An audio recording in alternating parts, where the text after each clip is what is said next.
Two colleges in the Mid-Ohio Valley are joining forces to expand cybersecurity education, allowing more accessibility for students to earn a bachelor's degree through a new partnership. Our Peyton Brooker was at WVUP for this story. West Virginia University, Parkersburg, and Washington State College of Ohio have announced a new partnership for those wanting to pursue a cybersecurity degree. According to WVU President Tori Jackson, this new partnership with Washington State will make it easier for students to earn a bachelor's degree in cybersecurity. And we know that by partnering with another institution that we can build on what they're already doing, which is a great foundation for cybersecurity.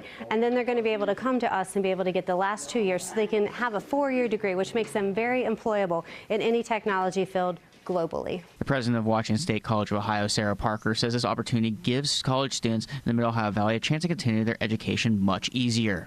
The other thing we like for them to understand is that the more that they learn, the more that they earn. And so making sure that once they're finished with that associate degree, the baccalaureate is going to open doors for further opportunities.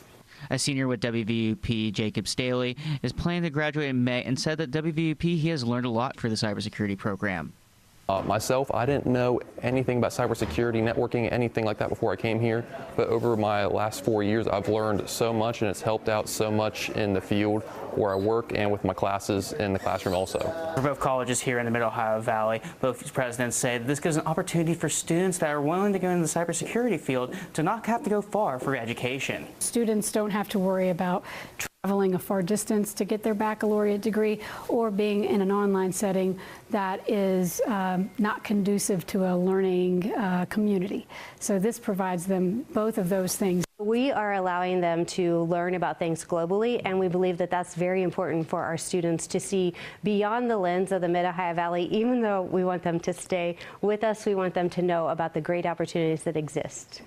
This is Peyton Brooker in Parkersburg, WTAP News. This is home.